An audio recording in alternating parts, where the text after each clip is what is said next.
我现在湖南长沙，看我身后有一座红色的桥，造型非常特别，像麻花一样啊，叫做中国结大桥。这个桥为什么要盖成这个样子呢？很特别吧？这里环境也挺好的，下面一条河，还有人在钓鱼。这个桥延续到那边还挺长的，我走上去看一下啊。走近了，仔细看一下。这个地方位于长沙的梅溪湖。哇塞，这么多楼梯呢，爬上去看看。半中间是有2个通出去的门的，左右对称的应该是。先看看左边，从这里就可以看清楚那个结构了。它这是2股嘛，一个是拱上去的，一个是弯下来的，都可以通到对面。再看这边啊，它这是对称结构，挺特别的吧？再看右边，我还是走到最高的那个地方看一下啊，那里就是最高的了。哎呀，这台阶也太多了！哇塞，这个地方看得清楚啊！看看这种结构啊，左右对称。再看这边，和它完全是一样的，挺有意思的吧？这是哪个工程师想的这种想法呢？这设计的脑洞大开。桥上面不断的有人走过来，这个桥就像麻花扭在一起一样，感觉像解不开的疙瘩。从这里看一下下面那一层，挺有特点的吧？很佩服设计师的脑洞啊！要想从这个桥上面走过去还不容易呢，一会儿爬楼梯，一会儿下楼梯的。然后远处那里就是梅溪湖，一会儿去那里看一下，这里环境特别好。站在这里看看风景吧。看看长沙这里啊，全都是高层住宅楼，好密集呢。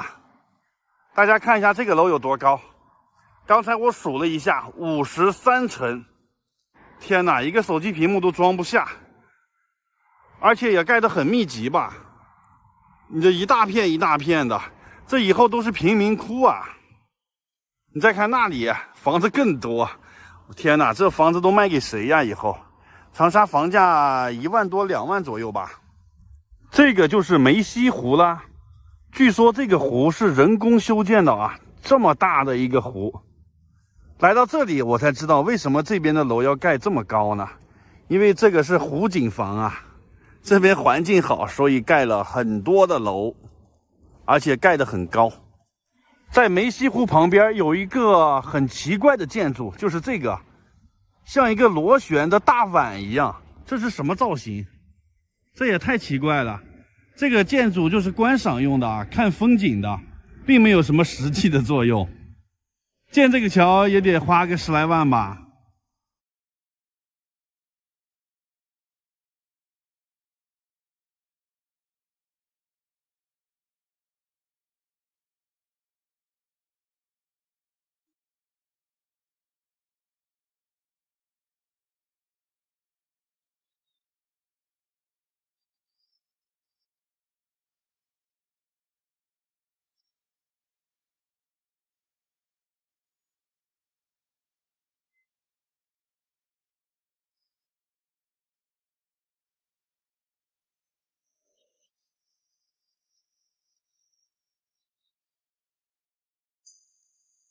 大家好，我现在在湖南南岳衡山，今天要去爬山了啊！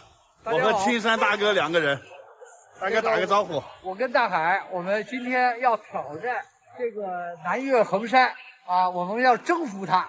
我们现在在这个游客中心进去检票了啊，这个门票是80块钱，65岁以上的人是免费的。哇，大哥免费。走，我这个现在坐这个小巴车上山。车票是78块钱往返的，65岁以上老人是半价40块钱，直接就坐到南天门了啊，省了好多的体力。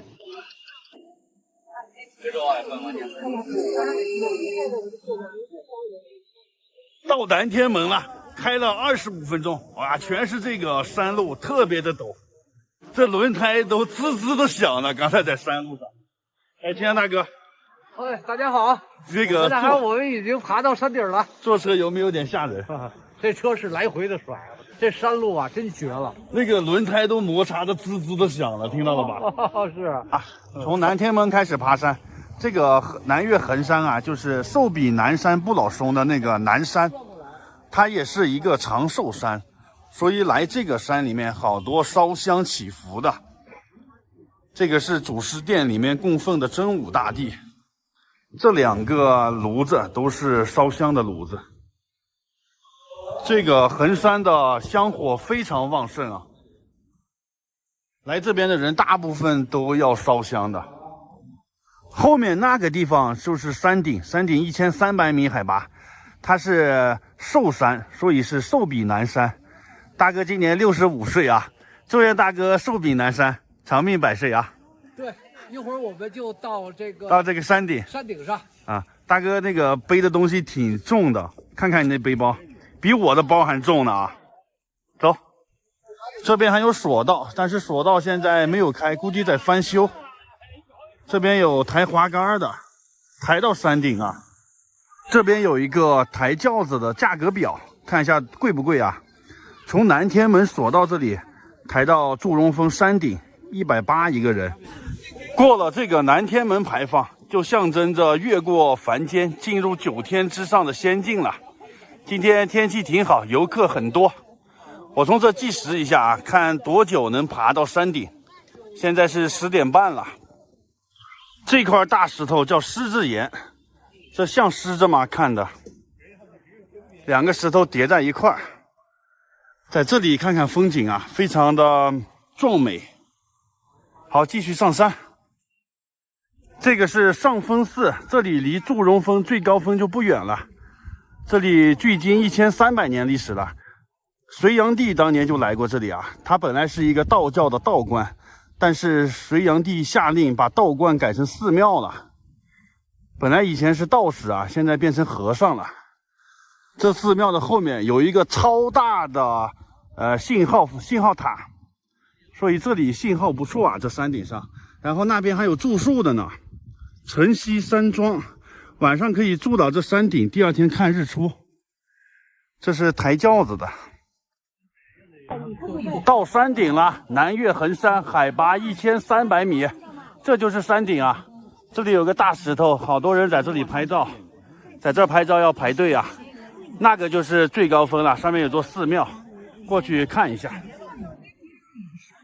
这边拍照的人超多的，这上面好多烧香的啊。然后这个峰顶就这么大的面积，它这个衡山的山顶为什么叫祝融峰？祝融是这个神农手下的一个大臣，他主管的是火，就是教人类怎么保存火种，怎么使用火。他是一个火神，主管南方。他生前的封地就是在衡山这里，他死后呢也葬在衡山，所以这边的最高峰就命名为祝融峰。看这边全都是烧香的啊，这边香火很旺盛的，一路上有很多的寺庙都可以烧香。看看这上面是什么样的，走快一点啊！一会儿再进去啊，先在这里看一看风景。这是衡山的最高峰，也是主峰，在这里可以登高望远，看看其他的山头都没有这个山高。哇，一览众山小在这里。但是今天虽然是晴天啊，但是空气中还是雾蒙蒙的感觉，看得不远。这就是山顶的风光。那边是那个电视那个手机信号塔。好，现在我走到这里面去看一下。金山大哥也烧完香了，大哥烧了香了吗？我也都这个转了一圈，上完签了啊，上完香了。咱们现在已经来到了天堂了啊！我进去看一看，这里也是看日出的最佳位置。看看里头是什么样啊？是一座寺庙。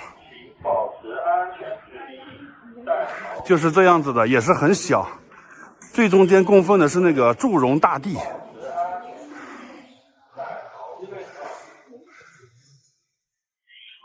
里面就是这样了，再往里也不好拍了，全是烧香磕头的。山顶的情况就是这样。最后再说一点，这个爬山的攻略和注意事项啊。那个地方就是中天门，就是我们坐车的终点站，从那里开始爬山。1个小时啊就可以爬到这个最高峰。我站在这里，非常轻松，不怎么累。5岳当中啊，东岳泰山是以雄伟著称，西岳华山以险著称，这个南岳衡山啊以秀著称，秀丽的秀啊。所以爬这个山，没有这个华山和泰山那么累，比较轻松吧。秋天的风吹过原野，无尽的星空多灿烂。就在那分手的夜晚，你曾这样轻声告诉我，无论相聚有多遥远。大家好，我现在到了湖南韶山了，看我后面啊，领袖故里，带大家一起去看一下毛主席的故居，激动的心啊，走，进去参观一下。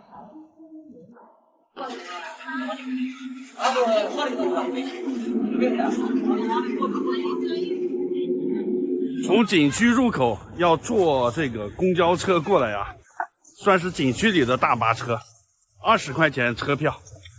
到门口了，这里呢是免费参观的啊，但是不能带包，包要免费寄存在这个地方。这个就是毛主席故居了，参观的人非常多，现在天上还下点小雨呢。进去带大家看一下里面是什么样的。1893年12月26号，毛主席诞生于此，在这里生活了17年，每天来这里参观的游客非常多。故居建于民国初年，土木结构的凹字形建筑。右侧是邻居家，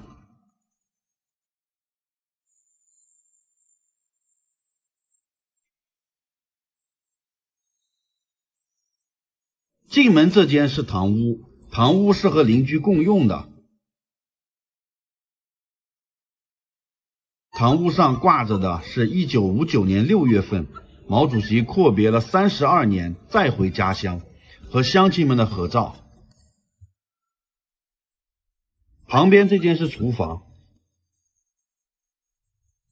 1921年春，毛主席在火塘旁教育亲人，投身中国人民的解放事业。接下来这间是横屋，毛主席在这里召开过一些小型的会议。这间是毛主席父母的卧室，1893年12月26日，毛主席出生在这里。接下来这间就是毛主席卧室。除了毛主席卧室，就到了天井了，也算是后院。后院还有几间房，都是农具房，还有杂物间，摆放了很多的农具。这边是追屋，追屋就是加工粮食的地方，可以看到很多的农用工具。这边是谷仓，存放粮食的地方。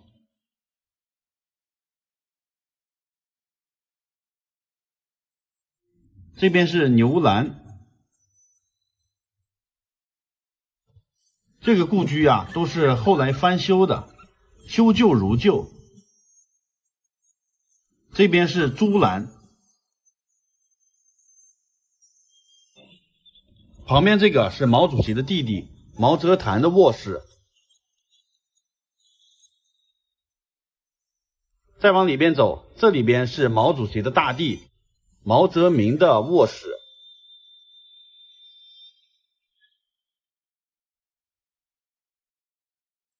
从这里出去就参观完毕了。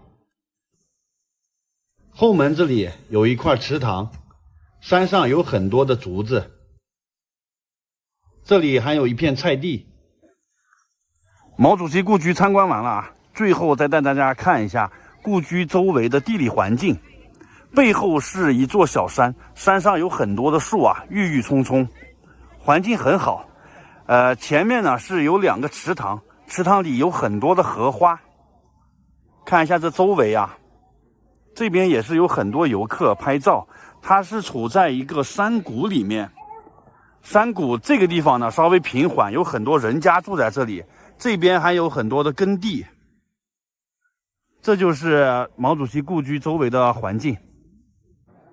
好，视频就拍到这里了，大家看完点个赞啊，拜拜。我现在在湖南省博物馆，带大家进去看一下有什么镇馆之宝。长沙马王堆出土的重要文物就在里面呢，走，欣赏一下。进来了，在前面过安检，它这顶上啊都是水，你看，波光粼粼的，透光线下来。这是地下1层，在这边存好柜子，都是免费的存包。进去参观啦。进来了，哇塞，这个博物馆好大呀，楼上楼下好几层呢。来这里啊，主要是参观那个马王堆汉墓出土的一些珍贵的文物。它一共有3层啊，1层这里进去是出土最重要的那个辛追夫人，她的古尸2000多年没有腐烂。2层呢是这个讲的湖南的一些历史文化，3层是马王堆汉墓出土的文物。2层可以忽略不去啊，直接上去3楼参观。说一下这个马王堆，它的主人是谁？是西汉时期，这个利昌的老婆叫辛追的这个女的，她的尸体啊保存了2000年没有腐烂。再说一下这个利昌是谁？在西汉初期，这个刘邦得了天下，他分了7个异姓王，这些王啊被分到全国各地，他们的势力就慢慢的变大了。刘邦就开始对他们不放心了，所以要派自己的心腹去监视他们。这个利昌就是其中之一，说白了就是皇帝的密探，他被派到长沙这边来。这个马王堆汉墓里面埋着利昌，还有他老婆辛追夫人，还有他儿子3个人啊。了解了这些历史背景，就可以进去参观啦。这个是模型，这个是辛追夫人墓，这是她老公利昌的墓，后面是他儿子的墓，一共3个。这个是在墓道里发现的偶人，也叫做郑穆永。是怎么样确定马王堆里面这些人的身份的呢？是根据这些出土的印，这印上面都刻字的呢，这样确定的。这个是辛追夫人的印，她只是妾啊，不是妻子。这是辛追夫人的画像。这边是出土的很多墓俑，用木头刻的这些假人，说明西汉那时候啊已经不用活人去陪葬了，这是一个社会的进步。这是西汉时期的餐具，那时候跟我们现在不一样，他们是分餐制啊，各吃各的。分餐制的话，它更卫生一点，不会传播疾病啊。现在我们吃饭呢，都是一个大桌子上放上菜，你一筷子我一筷子的，这样其实不怎么卫生。大家注意看啊，第一个镇馆之宝来了，就是面前的这个衣服，它叫做素纱单衣，它只重49克啊。这个文献中记载，这件衣服薄如蝉翼，轻若云雾，它是迄今为止见过的最薄最轻的服装啊。它也是西汉时期的这个纺织巅峰之作，代表了这个汉初的养蚕、韶丝和织造工艺的最高水平。又一件镇馆之宝来了，就是前面的这个叫做梯形帛画，它像一个字母 T 字形啊，分为上中下3部分。它是干嘛用的？就是出殡的时候作为一个旗子在最前面引导的作用，然后下葬的时候要盖在棺材上的。它最重要的啊是上面的这些图案，分为上中下，分别代表着这个天堂、人间和地狱，可以反映出古代人的想象力啊。又来到一个展馆，这里厉害了，它完整的复制了辛追夫人的墓，好巨大呀！可以看到2000多年前的这个贵族墓葬是什么样的结构，完整的重现。这个马王堆汉墓，为什么这个男人的墓不出名，反而是这个辛追夫人一个女人的墓比较出名呢？是因为她的墓保存的最完整，而且出土了以后，她的尸体没有腐烂，甚至她的皮肤啊、头发这些全都在呢，就跟刚下葬时一样，还有弹性的。其他人的墓啊，经过2000年的这个时间洗礼，都变成一堆白骨了。唯有这个辛追夫人，她的墓最完整，所以她比较有名。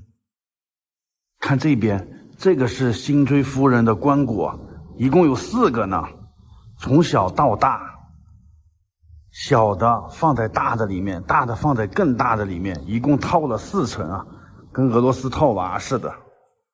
而且每一个棺椁上面都画了很多的东西，棺椁上画的这些图案也对考古有价值的。坐电梯下去，就像是要下到下面的墓地一样，看这两边有没有那个往墓地通向墓地的感觉。下来了，那边就放着辛追夫人的尸体，可以过去看的，但是不让拍照。这边是他那个巨大的棺椁最外面那一层。我从网上找了一个辛追夫人的尸体照片，大家看一下，她就是长这样。她出土的时候啊，身高1.54米，体重34.3公斤。她全身润泽啊，这个皮肤还富有弹性呢。这个关节也可以活动，而且眼睫毛、鼻毛都存在。而且内脏器官保存得很完好，而且这个血管里还有凝固的血块呢，血型是 A 型血。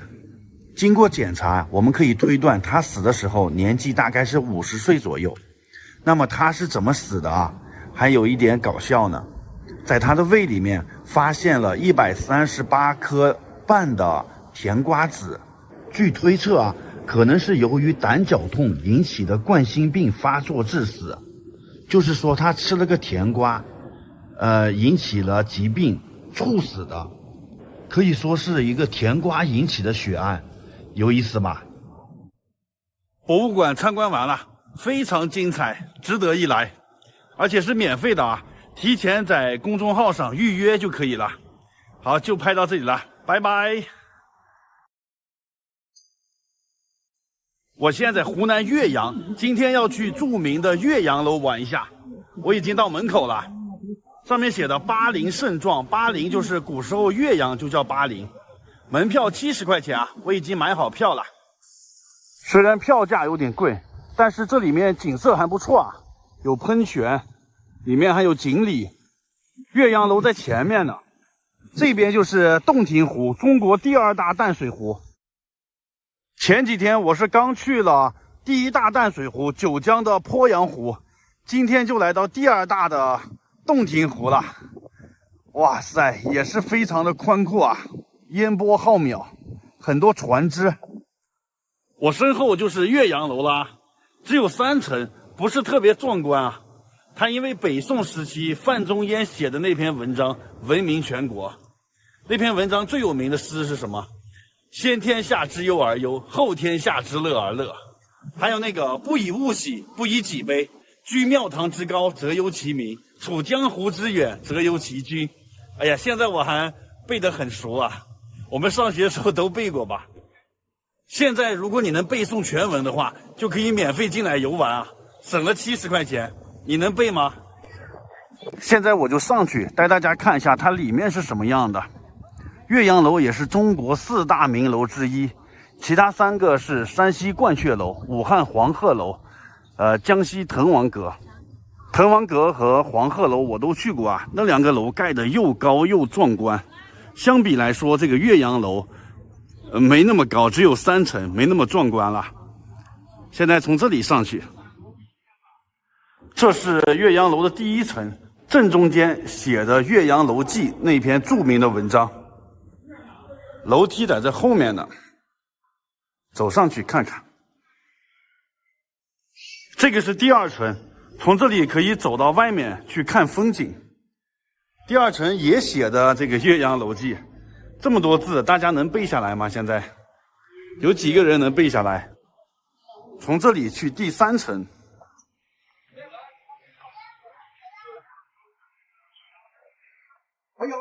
这就是最高层啦，这个样子的。啊，它只能在这里边看，它是打开的窗户，不能走到外面去啊。从这里看一下洞庭湖的美景，这里看风景太棒了。然后那个地方就是长江，那里有个桥是长江大桥，这里是属于洞庭湖汇入长江的地方。这个景色太棒了啊！范仲淹在文章里面怎么说这种景色呢？他写到洞庭湖这边的景色呀，衔远山，吞长江，浩浩汤汤，横无际涯，朝晖夕阴，气象万千。大家看一下有没有这种感觉？这个洞庭湖水烟波浩渺，一眼望不到头。实际上范仲淹都没有来过岳阳楼啊，他这个文章怎么写的呢？是他这个好朋友滕子京给他寄了一张画，说我在这里重新修好岳阳楼了，想让他写篇文章来记述这件事情，寄了一幅画给他。范仲淹根据这个画写的文章，可以看他想象力多丰富啊！范仲淹不愧是大文豪，即使没来过岳阳楼，写的文章也能流传千古啊，也能让岳阳楼闻名天下。这个是2楼外面的走廊，可以站在这走廊上看风景。这里风景不错的，3楼只能推开窗户，2楼却可以走到外面的走廊上。岳阳楼的前面有一个牌坊，看一下它的题词：南极潇湘。潇湘是湖南这边2条江，湘江和潇水，也用它来泛指湖南整个全省。它上一句啊，就是北通巫峡，就是点出了这个洞庭湖的地理位置，北边连接着巫峡，南边直通潇湘，就说明它处在一个交通要道十字路上，迁客骚人多会于此。这边有一个碑廊，这上面刻的呢都是历代有名的人来了岳阳楼游览了以后写下的诗句，随便看几个啊。这里是薄一波写的洞庭天下水，岳阳天下楼。这边我还发现有个毛主席写的呢，毛主席也来过岳阳楼啊。然后毛主席写了一首杜甫的诗《登岳阳楼》：昔闻洞庭水，今上岳阳楼。吴楚东南坼，乾坤日月浮。看看毛主席的书法。我用无人机航拍一下吧，从空中看一下岳阳楼的地理位置，它就位于洞庭湖边，不远处呢就是洞庭湖汇入长江的地方。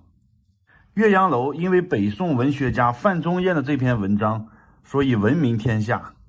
当时范仲淹的好朋友滕子京啊，他被贬到巴陵这边做太守了，由于工作比较出色，把这边管理的是井井有条，所以第2年他就有闲工夫了，就重新修建了岳阳楼，并且让范仲淹啊写文章纪念这件事，所以就有了这篇千古流传的文章《岳阳楼记》。其中最有名的2句啊，先天下之忧而忧，后天下之乐而乐，更是被无数人奉为经典。著名的岳阳楼参观完了，门票70，怎么说呢？稍微有点贵，毕竟故宫才60，冬天才40，这边70确实有点贵啊。如果你是路过的话，可以顺路进来看一看；如果你是专门跑过来的话，不太值得啊。大家看完视频点个赞鼓励一下吧，毕竟又省了70块钱。好，拜拜。他是中国历史上真正的睁眼看世界的第一人，在他的倡议下，建造了中国第1艘轮船，建立了第1所兵工学堂，印刷翻译了第1批西方书籍，安排了第1批赴美留学生。可以说他是中国现代化建设的开拓者，他就是著名的曾国藩。大家好，我现在在湖南，今天带大家参观一下著名的曾国藩故居就是我身后这个大宅子。曾国藩是谁就不用我多讲了吧，晚清4大名臣之首。曾国藩、左宗棠、李鸿章、张之洞，他们4个有什么功劳呢？曾国藩创立了湘军，平定了太平天国。左宗棠呢收复新疆。李鸿章创建了北洋军。张之洞创办了汉阳铁厂、汉阳兵工厂。他们4个啊，就是功劳非常大的，其中又以曾国藩为首。今天我带大家参观一下他的故居啊。这个地方门票是50块钱，我已经买好了。然后这个地方其实交通不是很方便，因为在这大山里边呢，也没有公交车，没有这些大巴车。我是和青山大哥开他的房车过来的。曾国藩故居傅后堂坐落在湖南娄底市的双峰县荷叶镇，始建于清同治4年。可以看到这里的环境十分优美，山上树林茂密，整个建筑啊有点像是北京的四合院结构，沿中轴线对称。总占地面积是4万多平方米，建筑面积1万多平方米，规模还是挺大的。现在就进去参观一下。它这个大门上面挂着一个牌子“义勇侯帝”，因为他镇压太平天国功劳很大，所以朝廷封他为义勇侯。曾国藩相信大家都非常熟悉了吧？在清朝晚期那个风雨飘摇的时候，有一个太平天国运动。当时太平天国已经占领了南方的半壁江山了，可以和清政府分庭抗礼。当时的清朝啊，想要去镇压，但是他们自己的八旗兵已经腐朽不堪，没有任何战斗力可言了。那么在这个紧要关头，力挽狂澜的人是谁呢？就是曾国藩。曾国藩也是湘军的创建者，他率领着湘军镇压太平天国，因为功劳太大嘛，所以被封为了义勇侯。民间有一个说法是这样的，说中国有2个半圣人，第一个圣人是孔子，第2个圣人是2000多年以后明朝的王阳明，因为王阳明提出了知行合一的学说。最后的半个圣人就是指曾国藩了，可见曾国藩的影响力之大呀。我们再进房间里面看一下，这里面挂着2块牌匾，一个是太子太保，一个是勋高柱石。太子太保的意思就是太子的老师，教导太子的这个人。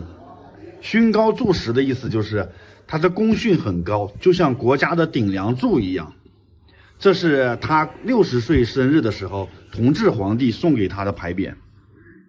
在大堂的侧面是一个天井，通风采光的作用。下雨的时候啊，雨水就会顺着屋檐流到中间这天井里面，这个叫做肥水不流外人田。我们看下面这里是有一个出水口的地下通道，从这里啊水就可以流到门前的那个荷花塘里面，设计的非常巧妙。曾国藩这个故居是严格的按照对称来建造的，在它的这个地方有一个后花园，池塘上面还有个小亭子，它这个环境真好啊！大家看，站在这里呢，视线很开阔。然后曾国藩在这个故居的西北角亲自盖了这个楼，叫做思云馆，这是当年他在这里守孝的时候自己亲自盖的。他在这边守孝住了1年时间啊，进去看一下。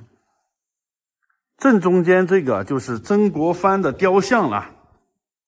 然后这个房间也是左右对称的，左右各有2间。我们到这边看一下曾国藩的卧室，这边是书房，可以通到2楼，这里边就是他的卧室。哇，朝廷2品大员，封疆大吏，他的卧室是这样子的。我们知道清朝的官员一般守孝时间都是3年的，但是为什么曾国藩守孝1年就出去了？这是因为形势所迫啊，当时太平军闹得非常厉害，清政府已经无力控制了，所以曾国藩守了1年就赶紧出去招兵买马抵抗太平军了。这个也叫做忠孝不能两全，要么在家守孝，要么就是要出去为国家做事。好的，曾国藩故居就参观到这里了，谢谢观看，大家看完点个赞啊，拜拜。大家好，我现在到芙蓉镇了，湖南湘西，带大家去里面转一下。今天旅行团好多，排队这么多人啊，门票75。这是好几个旅行团呢，在这儿排队检票进去，要行程码的。怎么这么多人呢？我是坐车过来的。芙蓉镇，在这儿拍个照。进来了，一进来是一个广场，这里现在有表演呢。今天是周六，游客比较多一点。在这古镇里面转一转啊，旁边是一条江。这个古镇被誉为挂在瀑布上的古镇。我去找一下那个瀑布。找到那个瀑布了，就在这个观景平台旁边，带大家看看风景。水量很小。这个就是瀑布了，它分了2级，然后这些房子都建在瀑布两边，这房子都是土家族这个风格的，因为是湘西，这周围全是大山，都是少数民族这个风格。依山傍水，看看这个风景啊，美不美？但是这个水量有点小啊，感觉跟抖音上看到的差了很多，被抖音骗过来了啊。这个地方风景好不好，全部取决于这个瀑布的水量大不大。现在可能是冬季了，水量很小，应该晚上过来看夜景。从这个地方是可以走到瀑布下面去的。现在这里看一下啊，它是有2级落差，第1级落差20米，第2级落差33米。这水量要大一点的话，应该挺壮观的。在这里听的水声比较大，哗哗哗的这个水。今天周六也没啥人啊，进入淡季了。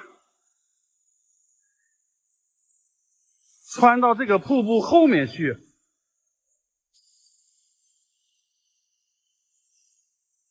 哇，这里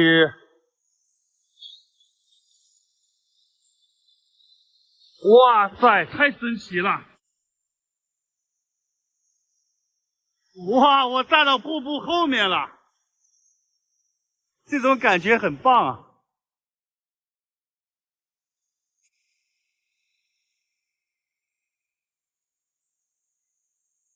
穿到瀑布这边了，这个山下好大一个洞啊！这里面放了几个假人，原始人。哦，我挺害怕这种洞的，好怕里面冲出来一个怪兽啊！在这个大石头上又可以看到全景，这里是拍照的最佳位置啊，还可以把芙蓉镇这3个字拍上。看，现在没有人，随便拍照。你要是旺季的话，这里肯定挤满了人。这个景色真棒啊！这个就是瀑布上面那条河了，这个河叫做营盘溪，全长只有10余公里。哦，这里还有洗衣服，从这个石墩子上走过去。这个石墩子挺好啊，挺有乐趣。小朋友在这里走容易掉下去吧？在这里看看风景啊。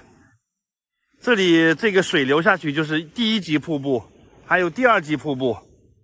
在这里回看一下那个上游，看这两边全都是各种房子。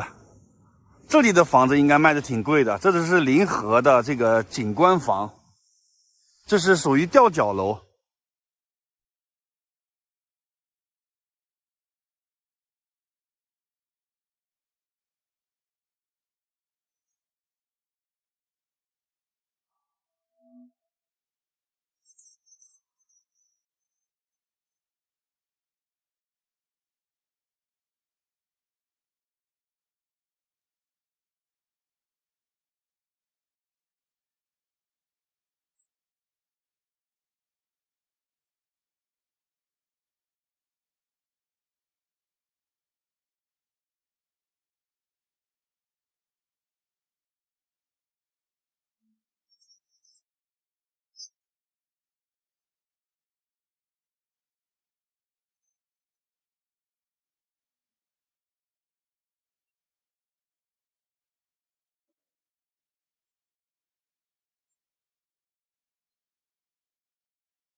大家好，我现在在湖南的芙蓉镇。我今天住的这个酒店位置特别好啊，带大家看看芙蓉镇的夜景，太漂亮了，有没有？看这个灯光，现在晚上6点多，这个古镇很美吧？这下面是一条河的，那里是瀑布的。这个古镇被誉为挂在瀑布上的古镇。哇塞，我这个房间角度不错吧？那边有一个桥，土丝桥。这边的房子全都是依水而建的，建在这个河边，都是吊脚楼的。晚上的灯光真美。这个地方离凤凰古城也不远，明天我去凤凰古城。哇，这晚上了还有大巴车呢。看这边的灯光也不错吧？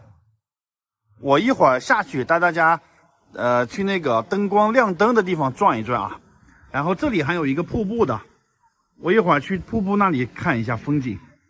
我今天住的这个房间啊，带大家看一下吧。120块钱，现在是淡季，所以挺便宜的，一个大床。这边是卫生间，还不错吧？在景区里面能住到这么好的房间，又便宜又好，关键是有这个大阳台，晚上坐在这里啊，吃点东西，看着美景，真是太棒了。好，现在我去瀑布那里看一下啊。现在我到了瀑布下面了，这里的感受又不一样。刚才我是在上面俯视，现在我在下面是仰视，这种视角。我就住在哪个楼呢？我也记不清了。现在，反正这上面每一个楼都长得很像。应该不是这边，因为我房间看不到这个瀑布，应该是在那边呢，那边的高层。要是住在这边就好了，这边还能看到瀑布，这边是绝佳位置。晚上的灯光真美。走到跟前去看一下。这里有一棵树，正好挡住了。看这个洞里面，晚上也亮灯了，很魔幻啊！这个灯有点像地下溶洞啊，探秘的感觉。然后这个位置像不像水帘洞啊？从这里可以穿过去，我白天已经走过一次了。现在看一下这个洞里面吧。这灯光还是蛮漂亮的，它这洞里的灯光还会变颜色。这里放了几个假人，是那个原始人类的样子。原始的人类以狩猎为主，住在这些洞里面。现在我穿过这个水帘洞啊，这种感觉很神奇的。哇，好冷啊！这下面一股凉气，凉飕飕的。这个季节其实天气不冷的。我只穿了一件 T 恤，但是走到这个水的下面时候，一股凉气直冲脑门啊！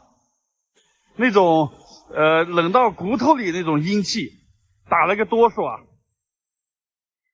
也不知道这水里面有没有怪兽呢？这里晚上还有表演呢，这是这个广场上看表演的人还挺多啊，没想到晚上也这么多人。想看的话，随便找个地方坐就行了啊。看这个夜景不错，我往那边走一走看一下，这边有点太吵了。去那边看那个土丝桥。这里有一组雕像，这个是土家族这个风格的雕像。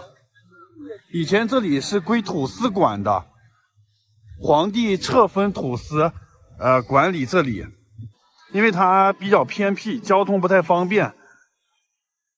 所以中原王朝这些皇帝，他们就封了这些土司来管理这一片地方。看这个桥多美呀！哦，上面也有人唱歌，晚上唱歌的人还挺多，搞直播不错呀，这里太漂亮了啊！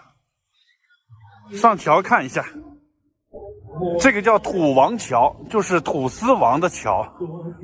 这个桥装扮的好漂亮啊，这么多红灯笼、红绸子，就像是结婚的洞房一样啊。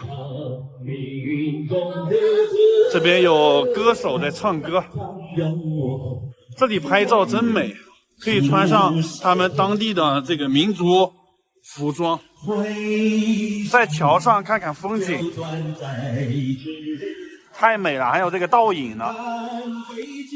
现在早上8点多，睡醒了，晚上睡得非常好。再看一下白天的这个景色，看看和晚上对比一下有什么区别。白天看得更清楚是吧？那边是瀑布，看这个水多绿呀！然后远处呢，山上云雾缭绕，早上这边都飘着雾呢，就跟仙境一样。这个树啊都是好几种颜色，绿色、深绿色，还有黄色、红色，太美了。早上的空气非常好，非常清新。晚上啊，就听着这个瀑布的流水声，哗啦啦的这个声音，还挺好入睡的。昨晚睡得挺好。早上还是有点凉的，这山里面。看看我这个房间啊，真不错，120块能住这么好的房间。一会儿我马上就要走了，今天要坐车去凤凰古城，去汽车站坐车。好，就拍到这里了，拜拜。我现在芙蓉镇汽车站，这是湖南湘西的一个小汽车站。这个汽车站特别有意思，我带大家进去看一下。我今天要坐车去凤凰古城，芙蓉镇我昨天刚玩了一天。从这里没有直达凤凰古城的车，必须去吉首转一下车。他这边呀没有售票大厅，都是上车买票，司机售票的。这个是去吉首的，1个小时一趟这个车。然后大家看这边停了好多面包车，五菱宏光，你们知道这是什么车吗？这是当地的公交车。你看车门上都写着呢，芙蓉镇公交公司，都在这里排队的呢。你看啊，人家当地的公交车是这个五菱宏光面包车吗？对。Hello， 司机师傅，坐一趟车多少钱？2块钱一个。去到芙蓉镇？哎，对，2块。2块钱。欢迎下次再来。好的，好的。这个汽车站规模很小的，就只有院子里这么大。然后那个上面写的发往各地的，都是这个周边地区的车，稍微长一点、远途一点，它就没车了。你看，都是吉首、永顺、张家界，连长沙的都没有，你必须得转车。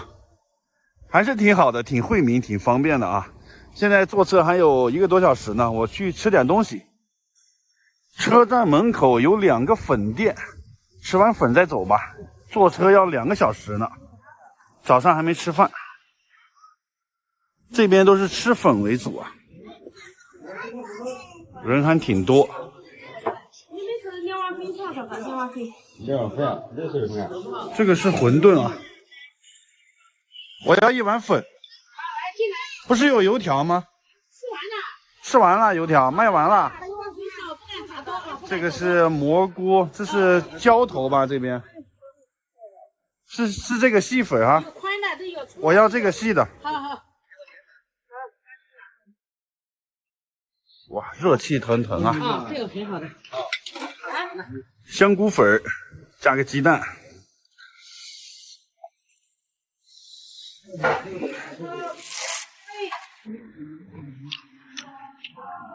哇，你看这个桌子下面还放个这个加热的，这边好冷啊。他们这个背篓能背好多东西啊。当地人都是背着这个小背篓就出来卖东西了。这个汽车站门口有摆摊，我看看卖什么呀？蘑菇。你们叫什么呀？菌子。这是野生的吗？怎么卖呀？60一斤。坐车啦，去吉首转车。看看人多不多。别眨眼，一下就到了。到吉首了，全程走的都是高速路，开了1个小时，车费30块钱啊。现在去吉首换这个车到凤凰。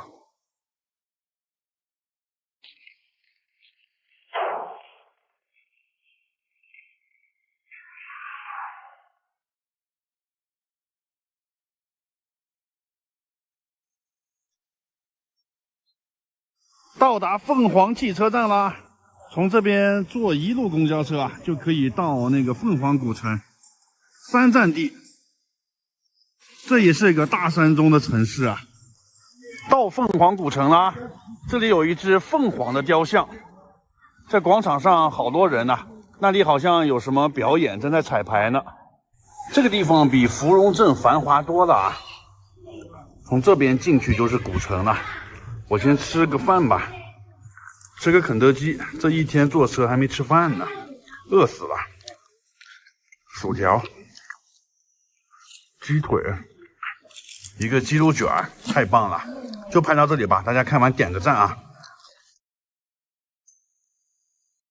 大家好，我现在到湖南的凤凰古城了，景色还是挺漂亮的啊，带大家在这边转一转。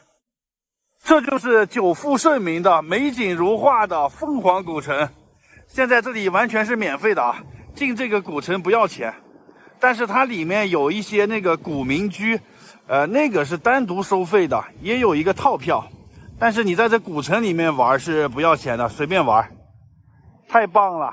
我第一次来这个凤凰古城，以前就听过它的大名啊，以前不是因为这个收费搞得网上沸沸扬扬的那个争议事件嘛。先不说这些糟心的事了，我们还是先看看风景吧。这里风景还是不错的，中间这条江叫沱江，然后古城的这些房子啊就建在江的两岸，一直延伸到远处了。其实那里拐过弯过去还有很长的一段呢，只不过在这里看不到啊。这两边都是高山，看这个山上也都是房子，越住的高的地方风景视野越好。我现在在这个南华大桥上，这个桥看风景不错啊。然后桥的那边还有一长溜呢，我过去给大家看一下。它这个古城就是长条状的嘛，这条河也特别长。哇，那边有一个拦水的小坝，这边是一个这样的，这叫什么桥呀？人工走的桥。看这两岸啊，全都是这个民居，现在都改成宾馆和酒店了，这全是酒店啊。那山上也是酒店，反正商业化挺浓的。这个地方它没有火车，只有汽车站，我就是坐汽车过来的。这个凤凰古城是因为沈从文写的一本小说叫做《边城》而火的。这个地方晚上的夜景比白天好看，晚上这些灯光全部会打开，晚上过来拍夜景吧。现在我走到下面去看一看，大家看它这边的房子其实盖得挺密集的，只有临江的这一排房子可以看到江景，你再往后这么多房子啊都看不到江景了，都被第一排挡住了。我觉得第一排不应该盖那么高啊，他做了一家的生意，其他这几家都做不了生意了，规划的不合理。而且你看这个间距也是挺窄的，不光是挡风景还挡阳光呢。现在的凤凰没什么游客啊，大家看这个北门外码头这里应该是最热闹的地方，但是现在一个人都没有。这边有几个人都是拍照的，当地的那个摄影的，然后拉客的那些人。这边的船都没有人坐啊，这也太冷清了一点吧。以前这里是要门票的，现在也不要门票，但是也没有人了啊，游客少了，这些江边的民宿啊、酒店也卖不上价去啊。现在100到150左右就可以住这个临江的房间了，要以前肯定很贵的。这边有好多商店现在都是关门的呢，进入淡季了吧，也有可能是疫情影响。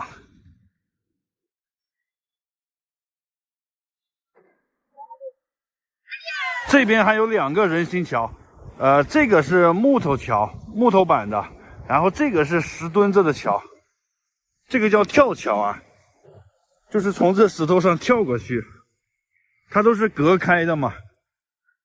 这个木头板子稍微宽一点，走上来还好，就是这个跳桥，你看这个，一不小心就容易掉下去吧，这个我喜欢。哎呀，走上面有点头晕啊，看着这个水哗哗的流呢。这个桥走的有点意思啊，看这个水没有多深的，我估计也就是不到1米的深度，即使掉下去也不会出事啊。曾梦想仗剑走天涯，看一看世界的繁华。年少的心总有些轻狂，如今你四海为家。曾让你心疼的姑娘，如今悄然无踪影。爱情总让你渴望又感到烦恼，曾让你遍体鳞伤。滴滴滴滴的 night， 滴滴滴滴哒哒，滴滴滴滴哒哒，走在勇往直前的路上。滴滴滴滴滴的 night， 滴滴滴滴滴哒哒。滴滴滴滴答答，我能够有期待。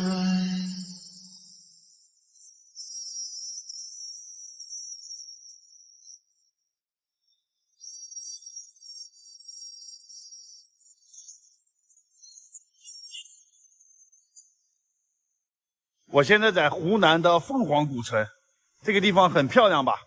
这个就是沱江。看上面这个桥特别美，这个倒影映在下面啊，圆形的拱桥了。旁边江两边有很多的吊脚楼，这些现在都是改成民宿和酒店了。这种楼就叫做吊脚楼啊，就是用这些柱子把它支撑住的。你看它从那个地上延伸出来这么宽的一截呢，全靠这些柱子给它支撑住，就像吊在半空中一样，所以叫吊脚楼。我今天就住在这个吊脚楼里面啊，感受一下当地的风土人情，带大家去看一下我住的地方啊，都是这样的小巷子，青石板路，有2层的、3层的，都是临江的客栈。我住在3楼，这是木头房子，走起来这个嘎吱嘎吱的。这边看看房间里面啊，一个大床，房顶也是全木头的。这边是卫生间，房间比较小，这都不重要啊，最重要的是这个阳台。哇塞，在阳台上看风景，这就是美丽的沱江凤凰古城。这边江边全都是民宿和客栈，每一家都有这个阳台或者是大飘窗。阳台上有的放的是这个吊篮，有的放的是功夫茶具。像我这个是功夫茶，在这边喝点茶水，看着外面的美景，太棒了。然后我对面这里还有2个大水车呢。然后这个花它是假的，给人拍照用的。再往这边看一下，那个是虹桥，那个桥的倒影很美。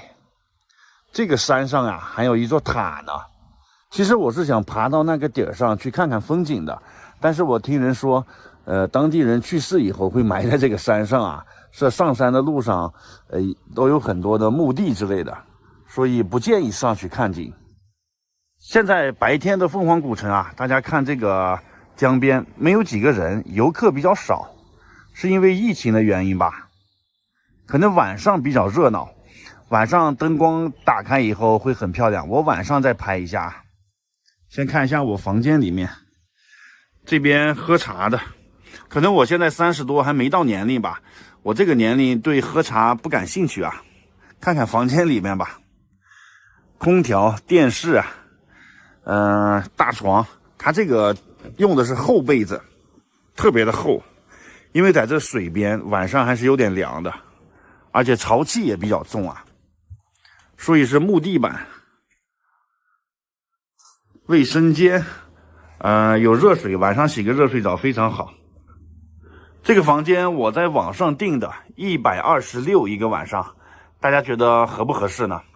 我觉得来凤凰古城就是要住在这种吊脚楼里面，可以看着外面的江景，感受一下当地人的生活嘛，这才是出来旅游放松的状态。还可以坐船呢，下面。现在晚上7点半了，去看一下夜景，和白天的对比一下，看看哪个更漂亮。哇塞，看这个夜景美不美？就像在画中一样啊！正好有个小船从这里过去了，对面那个很多唱歌的酒吧，晚上不知道要唱到几点。看那个山上灯光也打开了。大家看对面这个房子全部都有倒影，真的就像是画一样，船在画中游。还是晚上更有感觉是吧？晚上这些酒吧都开了，白天时候都没有人唱歌的，白天感觉冷冷清清的，晚上就有活力了。这个地方还喷那个雾气出来，搞得很魔幻很梦幻的感觉啊。然后再看看这边啊，那个是虹桥，看那个灯光多漂亮。然后这边的这个水边，它还搞得这个水幕电影一样，在这岸上营造出来一种水乡的那个感觉。然后我们看远处那个山上还有个亮灯的地方，那就是白天看到的那个塔，是不是挺高的？这山都看不到，只能看到山顶的这个塔亮灯了。这个临江的客栈贵有贵的道理啊，这个景色确实是值这个钱。我明天还要住一晚，我打算住到对面的这个高一点的地方去，在那里可以看到整个古镇的这个夜景。明天换到对岸去啊，然后看看我房间里吧，还是晚上还是坐在这里喝点茶水。一个人的话确实是少了点感觉啊，要是2个人就好了，一人坐一边，然后这样对着喝茶，然后看着窗外的美景，你说是不是？哎呀，人生夫复何求？然后晚上呢，这里其实有一点点凉呢，因为它是临水的，但是打开空调的话就可以了。毕竟你不是每天住在这里，如果每天住在这里，肯定有什么风湿之类的呢，是吧？哎呀，这个房间还可以吧，126块钱，大家觉得值吗？好的，这个视频就拍到这里了，大家看完点个赞啊，拜拜。我现在湖南的凤凰古城，现在晚上10点钟了，看看这边的夜景，非常漂亮啊！这个夜景真的是太梦幻了，太美了，太精致了，我都不知道该怎么形容了。大家看看吧，凤凰古城的晚上比白天漂亮。白天我已经转过了，行人没有几个，显得冷冷清清的。晚上的时候就挺热闹了，这河边都很多人在走。然后这些酒吧全都开了，叮铃咣啷的在唱歌呢。中间这条江叫沱江，然后这些房子啊都建在这沱江的两边，一直沿着这个江延伸到远处了。没想到晚上的夜景这么美呢。现在我就走下去啊，走到江的跟前，走近了看一看。这个桥漂亮吧？这个叫雪桥。它是这样半拱形的，看这个倒影，5个桥洞，然后这个桥有这个拱上去的，也可以这样直直的过去。走到这个地方是可以看风景的，挺漂亮。这江两岸啊，江两岸现在都是酒吧，晚上就开始唱开了。陶醉了，我已经说不出话来了。我的天哪，这个地方夜景更漂亮。这江面上水雾弥漫，这个激光灯来回扫，然后这边的灯光把这树啊照成五颜六色的，太梦幻了。虹桥这边也很热闹，看这个虹桥，它这个桥洞特别漂亮，有3个倒映在水面上，是一个圆。然后这边呢是一个酒吧，灯红酒绿的，晚上就开始唱歌了。这边也有酒吧，现在正唱的呢。然后进出这些地方呢有很多船，白天是可以坐船的，晚上现在没有看到有划船的。坐着船穿过那个桥洞，就很有意境了。沿着河边走一走，这条路特别的有诗意，看这个灯光配合的非常好。这个夜景啊，哎呀，我已经词穷了，不知道该用什么形容词来形容了，真的是太精致了，就像画里一样。大家有没有什么好的形容词来形容一下？很梦幻吧？现在游客比较少，走在这条路上还是挺舒服的。现在我爬到一个山上了，在这山上呢，视野也很好，也可以看到半个凤凰古城。这个视角也不错吧？刚才是在大桥上，现在是在山上。看这个亭子多漂亮啊！转一圈看看啊，看那个山上那个夜景挺亮的啊。从这里可以看到对岸的那些房子，因为晚上他们不亮灯，所以看不清楚。哎呀，我很佩服这边的夜景啊，这也不知道是谁设计的，连这个山上都设计的这么漂亮。这有个超大的爱心网红拍照点，在半山腰呢，可以拍到下面那个虹桥。这山上有好几个树屋，就是建在树上的屋子，小别墅，环境这么好，这不知道住一晚要多少钱呢？在这里都看到树屋里面的情况了，这边是茶室，这边是客厅，后面是卧室。这个隐私不怎么好啊。这里也是一个树屋，森林中的别墅。它这个山上晚上的夜景装点的太漂亮了，灯火璀璨的感觉。这里还有个塔呢，这里面其实是一个电梯，从这里坐电梯下去。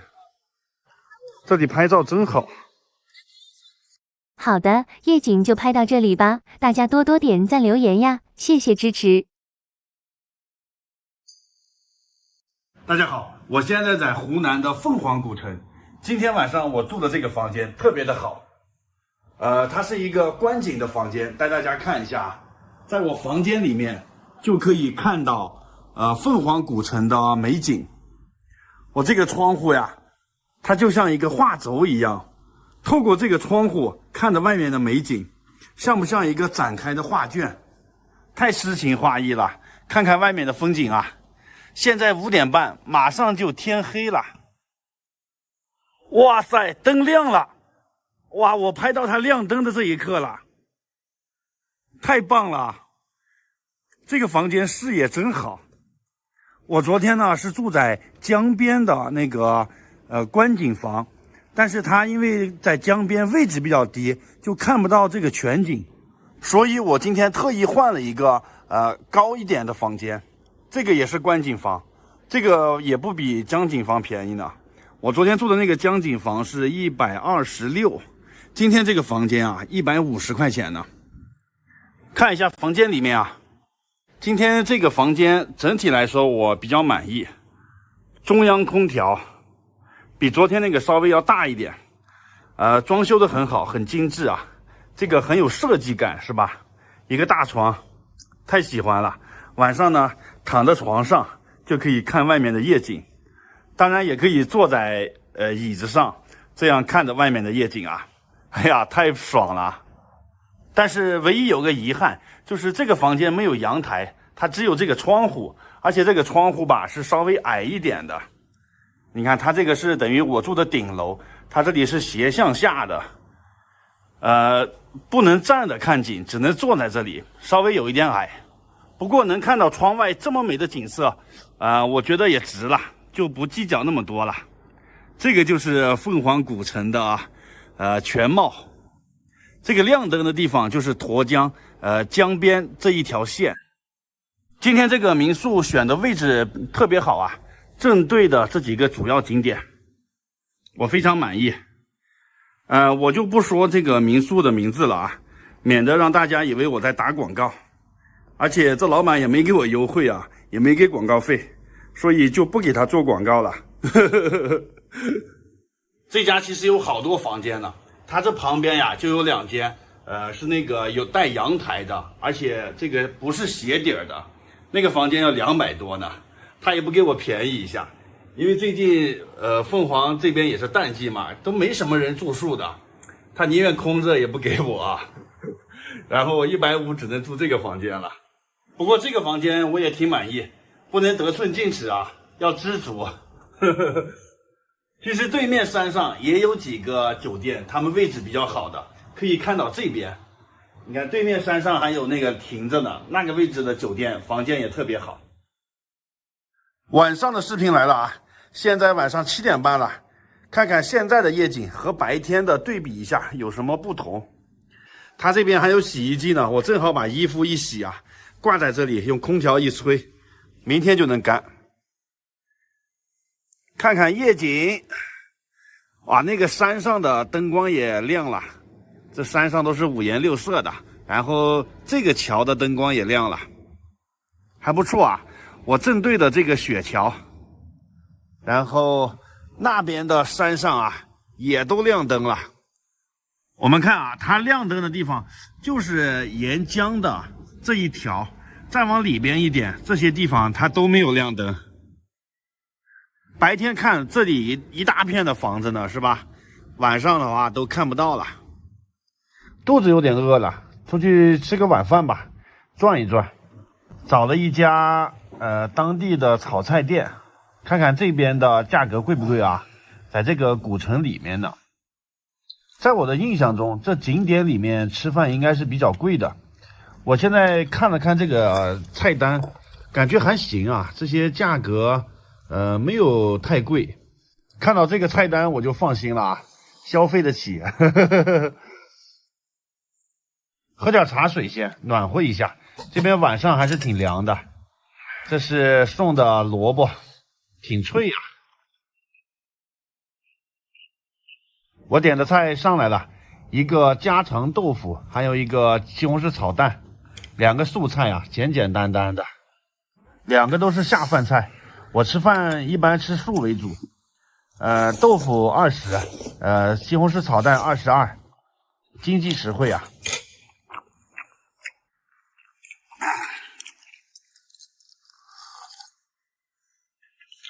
吃完回去睡觉。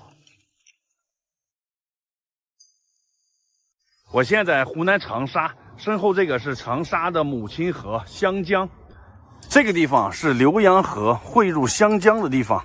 浏阳河还是挺出名的啊，那首歌曲我小时候就听过。带大家看看这条河吧。前面这里左边是湘江，右边是浏阳河，湘江更宽一点。对面是那个金融中心了吧？这里有一座湘江上的大桥。浏阳河全长234公里，据说有9个湾呢。往前面数有9个湾。浏阳河这一带环境是真美呀。对面这个是世纪金源5星级饭店，这个是湘江豪庭江景房，这个是恒大御景半岛。这边呢是3馆1厅，文化馆、博物馆、图书馆，还有音乐厅。这边的广场上好热闹呀，很多人在这里放风筝。今天是周末，都出来玩了。对面湘江对面是那个金融中心，全是高楼大厦。其中呀，这边的房子位置是最好的，又临湘江，又临浏阳河。哎呀，这是观景豪宅，看它这个造型也是挺特别的啊。你看人家这是阳台呢，还是给封起来的吧？在阳台上种点花花草草的，它这是个半圆形的阳台，挺有特点的，但是封起来就不好看了啊。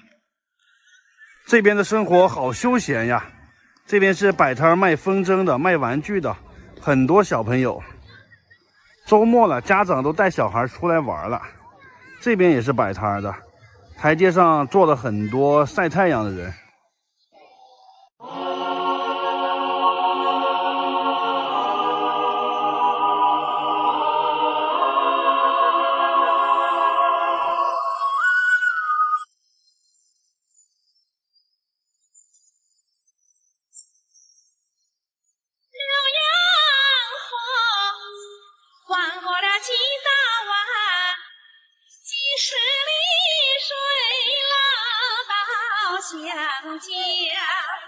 江边有个什么仙呐，娶了个什么人，令那人民的解放那一呀一自由。哦，我还不晓得。浏阳河翻过了九大湾，50里水捞到湘江，江边有个湘潭县呐，娶了个毛主席，令那人民的解放那一呀一自由。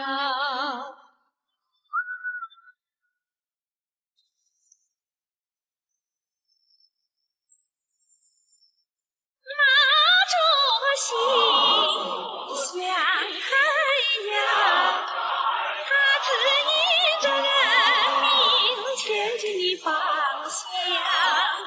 我们永远跟着毛主席，幸福的日子。